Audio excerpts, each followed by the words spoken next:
Salut, c'est René, bienvenue dans cette nouvelle vidéo. Aujourd'hui, je voudrais vous parler des erreurs à éviter lorsqu'on peint du portrait. Tout le monde sait que le portrait, c'est ce qu'il y a de plus difficile à réaliser en peinture. Si tout le monde y arrivait, ça serait facile, mais non, c'est difficile. Et pourquoi c'est difficile? Parce qu'il y a des difficultés à surmonter. Et souvent, lorsqu'on manque ces difficultés, c'est parce que on ne fait pas les bonnes choses, on est en mode erreur, on fait des erreurs. Et donc, ces erreurs-là, souvent, ce sont les mêmes. C'est assez redondant. Les personnes font souvent les mêmes erreurs. Et ce qui nous permet finalement de savoir quelles sont, de façon assez pointilleuse, les difficultés. Et à ce moment-là, si on évite ces erreurs, ça devient plus facile, c'est plus beau. Donc, je vais vous donner les 7 erreurs à éviter lorsqu'on fait du portrait. J'ai moi-même fait ces erreurs au début, bien entendu, en faisant des portraits et avec du recul. Lorsque je regarde ces portraits-là, je me dis oui, c'est vraiment des portraits que je faisais il y a longtemps et sur lesquels, bien entendu, j'ai fait ces erreurs-là. Je peux vous dire vraiment aujourd'hui que ces portraits ne sont pas beaux. Je ne peux pas vous les montrer parce que ce sont des personnes qu'aujourd'hui je ne côtoie plus, qui sont sur ces portraits et qui ne seraient certainement pas d'accord à ce que je les montre sur Internet, on ne sait jamais. Donc je ne peux pas vous montrer ces portraits, mais croyez-moi, ils n'étaient pas beaux. Et d'ailleurs, j'aurais honte de vous les montrer un petit peu, je serais gêné. Et alors aujourd'hui, c'est ça, je ne fais plus ces erreurs-là. Pourquoi? Parce que j'ai appris. J'ai appris grâce à des cours, j'ai suivi des cours, une formation, des formations qui m'ont montré qu'est-ce qu'il fallait faire, qu'est-ce qu'il ne fallait pas faire. Et ce qui m'a permis, bien entendu, de m'améliorer. Puis c'est aussi, bien sûr, la pratique. Alors voici les erreurs à éviter. Tout d'abord, la première erreur, c'est lorsqu'on fait un portrait à partir d'une mauvaise photographie. Ça, c'est l'erreur numéro 1. Souvent, vous allez trouver dans vos photos, je ne sais pas, vos photos sur Internet, la photo de votre enfant, de votre petit enfant, cousin, cousine, peu importe. Vous allez trouver une photo, vous dire ah oui, cette photo est bien, j'aimerais ça la faire en peinture. Souvent, ce qui arrive, c'est que la photo vous plaît bien parce que c'est peut-être la situation qui vous plaît bien, parce que vous trouvez belle la photo, parce que il y a une émotion qui vous vient, étant donné que vous connaissez la personne, ça fait peut-être longtemps que vous ne l'avez pas vue, simplement parce que la personne vous l'aimez. Mais est-ce que c'est une belle photo pour faire un tableau? C'est pas certain, c'est pas sûr. Pourquoi ça ne serait pas une belle photo? Parce que tout simplement, l'éclairage n'est pas bon, c'est tout. La personne est belle, la netteté est là, la situation est peut-être intéressante, cocasse, tout ce qui ferait un beau tableau. Mais si l'éclairage ne met pas suffisamment en valeur les ombres et lumières, vous n'aurez pas un beau tableau. Si la photo a été prise avec un flash, ça ne fera pas un beau tableau. Je vais vous donner un exemple aussi. Une photo d'un enfant à l'école, les photos scolaires. Vous savez, quand le photographe il vient à l'école, photographier les enfants les uns derrière les autres, puis après la grosse photo de classe, il met des projecteurs, un peu comme je les ai ici pour m'éclairer. Il met un fond, un joli fond, c'est super beau. Il fait les photos sont magnifiques, sont très belles. Mais ce qu'il y a souvent sur ces photos, je ne dirais pas toutes, mais souvent ça arrive que l'éclairage est tellement...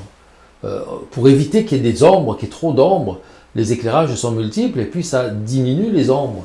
Et c'est là où ça devient un portrait qui va être difficile à réaliser, difficile à réussir, parce que les ombres ne sont pas assez franches et pas assez fortes. C'est une belle photo, mais ça ne ferait pas forcément une belle peinture. Alors pour avoir une belle peinture, il faut des ombres assez fortes. L'idéal, c'est d'avoir une source de lumière d'un côté ou de l'autre. Une source le plus unique possible. Après ça, si on trouve que les ombres sont trop fortes, on peut avoir une deuxième source de lumière de notre côté, mais beaucoup plus faible, juste pour éclaircir un peu les ombres, mais il faut que les ombres soient là. Donc il ne faut pas que la lumière soit de face, comme un flash. Il faut que la lumière soit légèrement de côté.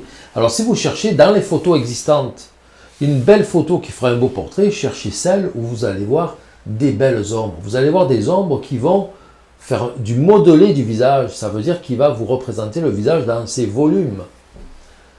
Sinon, faites la photo, faites-la vous autres, vous-même.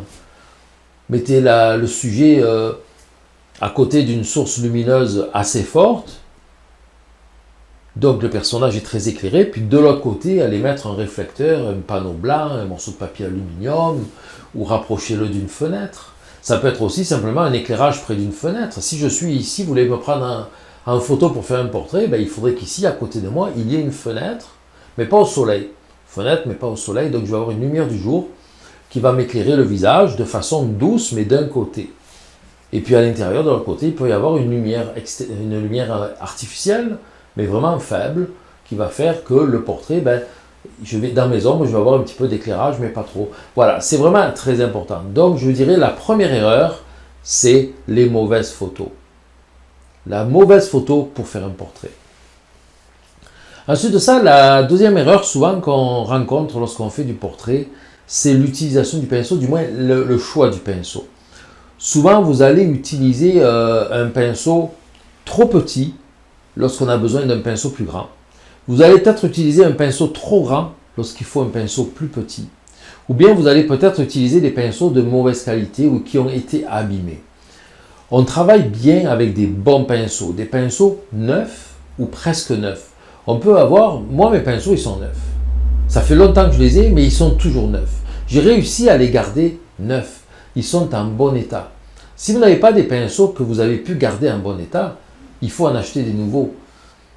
C'est important de prendre soin de ces pinceaux pour qu'ils soient toujours neufs. Alors un pinceau neuf, ça veut dire qu'il a une suffisante longueur de poil pour avoir la bonne souplesse. Le pinceau idéal, c'est qu'il ait la souplesse idéale, pas trop mou, pas trop dur. Juste ce qu'il faut pour ce que vous avez à faire. Et la grosseur, c'est pareil. Souvent, ce qui arrive, on est dans un petit coin du tableau, on fait le détail avec un petit pinceau, puis après on change d'endroit et on continue avec le petit pinceau alors qu'il faudrait prendre un grand. Non, prenez-en un plus gros. Vous pouvez avoir des pinceaux, 4 ou 5 ou 6 pinceaux pour faire un portrait parce que vous allez avoir besoin de différentes grandeurs à différents endroits. Le petit pinceau, pour les petits détails, le tour des yeux, l'intérieur des yeux, les cils, les sourcils, les cheveux, on va avoir un petit pinceau, mais ça c'est plus à la fin de la réalisation du tableau. Lorsqu'on est dans des zones plus grandes, on prend des pinceaux plus grands. L'erreur, souvent c'est ça qui arrive, c'est que les personnes ne changent pas de pinceau. Soit c'est peut-être on va dire un petit peu de flemme ou de ne pas vouloir perdre de temps ou autre. Attention aussi, ce que je vois des fois, c'est que des gens vont utiliser un pinceau pour les couleurs foncées, un pinceau pour les couleurs claires, un pinceau pour les rosés, un pinceau pour les marrons. Oui, mais c'est... Pourquoi ne pas utiliser un pinceau pour telle taille, pour telle, on va dire de telle dimension, pour telle zone du tableau, un pinceau de telle dimension pour telle zone du tableau, peu importe les couleurs, il vaut mieux faire comme ça. Changer la couleur souvent, nettoyer le pinceau souvent pour changer la couleur, mais si on est à un endroit où on a besoin d'un petit pinceau, gardons le petit pinceau. Un endroit où on a besoin d'un gros pinceau, gardons le gros pinceau, puis on change les couleurs, vous voyez. Ça, c'est important. La troisième erreur, l'erreur fatale, je dirais, celle-là est vraiment très importante, c'est le dessin. Avant de commencer à peindre, il faut que le dessin soit parfait. Si vous n'avez pas un dessin parfait, quand je dis parfait, c'est avec les proportions exactes. Chaque chose doit être dans la bonne grandeur, au bon endroit, les bonnes formes. On a 3 éléments dans le dessin qui sont importants. C'est la forme de l'œil par exemple, c'est la bonne forme. La dimension, vraiment la bonne grosseur, la bonne taille, la bonne dimension de cette forme-là. Et les contours de cette forme, est-ce que c'est fondu ou est-ce que c'est découpé? Si c'est découpé, on découpe, si c'est fondu, on fond. Si c'est entre les deux, on fait entre les deux. Il faut faire comme on voit. Un œil ne doit pas être fait comme un œil. Un œil doit être fait comme cet œil-là, celui-là. On le dessine exactement comme on le voit avec la forme qu'il a.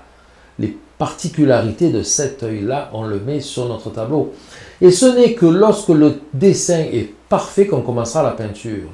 Et quand je dis parfait, c'est l'idéal, quand on fait un dessin, c'est de mettre aussi les ombres et lumières. Dessiner au crayon, dessiner au fusain, avec ce que vous voulez. L'idéal, c'est le fusain, mais il faut que quand on fait un portrait, il faut qu'on mette les ombres et lumières dans le dessin avant de commencer à peindre.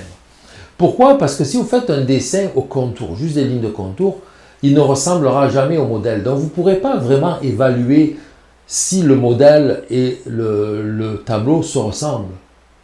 Pour pouvoir l'évaluer comme il faut que ce soit pareil. Pour que ce soit pareil, il faut qu'il y ait les ombres et lumières. Parce que sur la photo, ce n'est pas des contours qu'il y a, ce sont des ombres et lumières, ce sont des volumes.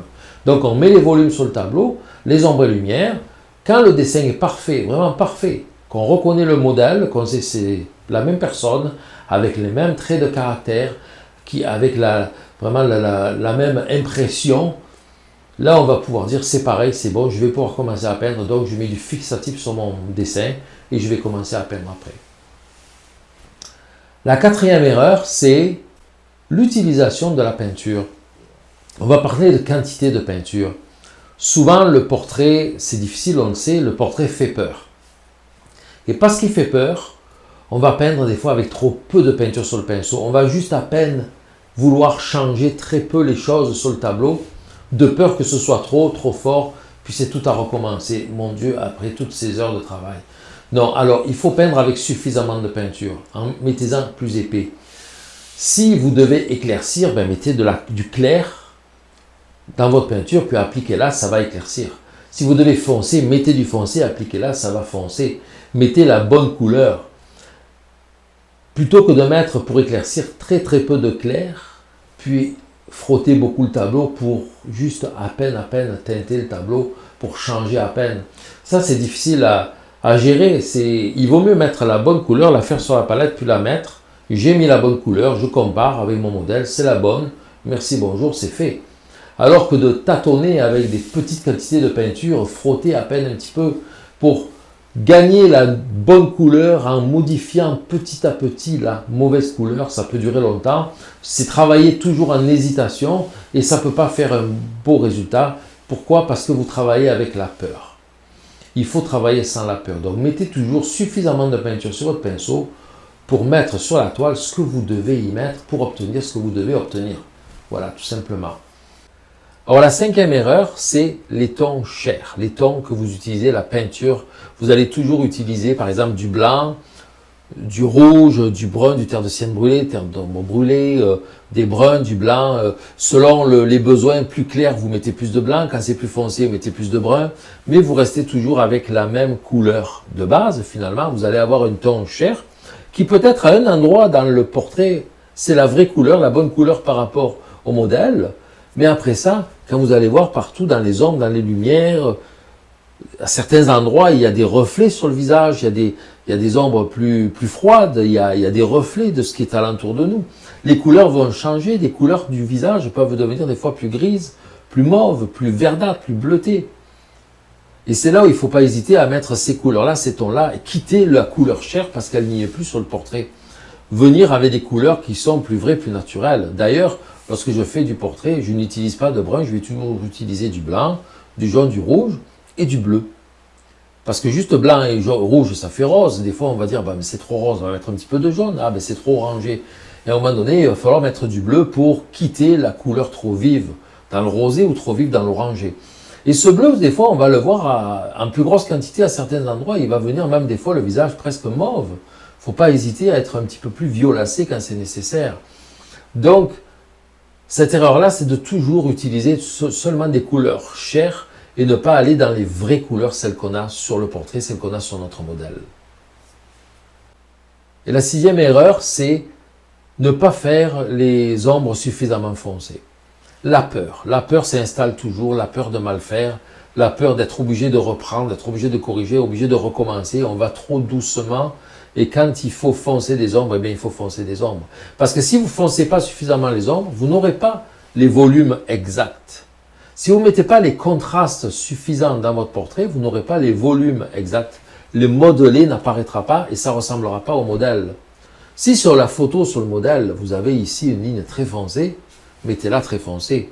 Pas plus foncée, mais pareil, le même foncé. Et souvent, ce qui arrive, c'est que l'erreur qu'on fait, c'est qu'on ne fonce pas assez les ombres. Et ça, c'est vraiment quelque chose qui va se voir énormément sur le résultat, sur le tableau. Et la septième erreur, et qu'on voit aussi assez souvent, ce sont les contours de chaque partie du visage. Des yeux trop découpés, une bouche trop découpée, un visage trop découpé, la mâchoire par rapport au cou trop découpée. Vérifiez bien sur votre modèle, si des endroits c'est fondu, vous devez le fondre.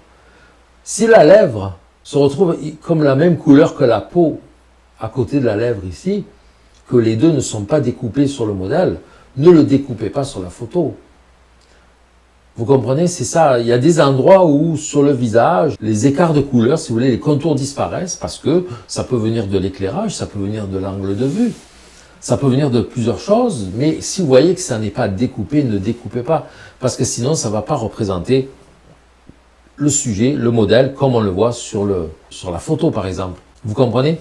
Donc pour récapituler tout ça, c'est cette erreur-là si vous voulez. Donc c'est la première erreur, c'est ne pas utiliser la bonne photographie, utiliser une photographie qui est belle peut-être pour une photo, mais qui ne fera pas un beau tableau, qui sera difficile à réaliser en peinture parce que les ombres ne sont pas assez présentes. La deuxième erreur, c'est ne pas utiliser les bons pinceaux aux bons endroits, ou du moins le bon pinceau au bon endroit. Si vous avez besoin d'un petit pinceau pour ce que vous êtes en train de faire, prenez un petit. Si vous avez besoin d'un gros, prenez un gros. Et toujours des pinceaux de bonne qualité. La troisième erreur et la plus importante, c'est de commencer à peindre lorsque le dessin n'est pas satisfaisant, lorsque le dessin n'est pas parfait. Ne commencez pas à peindre tant qu'il n'est pas parfait. Parce que sinon, après, vous allez avoir à faire des corrections avec la peinture. C'est beaucoup plus difficile que de faire des corrections avec le dessin. La quatrième erreur, c'est d'utiliser trop peu de peinture parce qu'on a peur aussi de ne pas peindre avec assez de peinture sur le pinceau, ne pas être plus flagrant lorsqu'on fait nos choses sur le tableau. On sait ce qu'on fait, on prend la bonne couleur, puis on la met au bon endroit, donc on en met suffisamment pour que ça marche, pour que ça fonctionne. La cinquième erreur, les tons chers. Ne pas mettre la même couleur partout sur le tableau, sur le portrait, avec simplement plus clair dans les lumières et plus foncé dans les ombres. Il faut vraiment jouer avec de la couleur plus riche en introduisant les bleus, les rouges, les mauves, les verts si c'est nécessaire. La sixième erreur, encore une erreur très importante aussi, c'est ne pas foncer suffisamment les ombres, avoir peur des contrastes. Si vous ne foncez pas assez les ombres, vous n'aurez pas les volumes, là encore une fois, et donc le dessin, la peinture ne ressemblera pas à son modèle. Et la septième erreur, qu'on retrouve souvent d'ailleurs à la fin, c'est des contours trop nets. Si vous trouvez des endroits contours nets, vous faites des contours nets, mais si ça n'est pas des contours nets, si vous devez fondre, faites des fondus, faites des dégradés comme ils doivent être faits selon ce que vous avez sur votre modèle. Voilà, 7 conseils vraiment très importants pour vos tableaux de portraits, pour la réalisation de vos portraits. Ces 7 conseils que je viens de vous donner, si vous les appliquez, si vous y pensez au moment où vous allez faire du portrait, vous allez voir que ça va devenir beaucoup plus facile, que votre portrait va être beaucoup plus réaliste, beaucoup plus beau, beaucoup plus facile à réaliser. Et donc, vous allez avoir beaucoup plus de plaisir à le faire. Et puis, vous allez voir comment vous allez aimer faire les portraits. Vous aimerez ça tellement que vous ne voudrez plus vous arrêter. Vous allez voir comment ça devient finalement assez facile. La pratique, les informations comme je viens de vous donner là. Donc, suivre des cours, suivre des formations, c'est important pour aller chercher toutes ces informations-là qui vont vous aider à réaliser vos peintures plus facilement. Voilà, donc j'espère que tout ça, ça va vous aider. Et si vous voulez en apprendre encore plus sur la peinture, en apprendre encore plus pour que ce soit plus facile pour vous pour faire de la peinture, pour que vous ayez de meilleurs résultats, je vous offre une petite formation de 5 cours gratuits. 5 cours, une petite formation sur 5 jours. Vous allez recevoir un cours par jour pendant 5 jours. Pour le recevoir, c'est facile. Vous vous inscrivez en ligne en cliquant sur le lien qui se trouve dans la description. Et vous allez recevoir déjà le premier cours, puis ensuite les 4 suivants pendant les 4 jours suivants. Voilà. N'hésitez pas à cliquer sur j'aime si vous avez aimé cette vidéo, à la partager et à vous abonner si vous n'êtes pas encore abonné à ma chaîne YouTube. Je vous remercie beaucoup et je vous dis à bientôt pour une autre vidéo. Bye bye.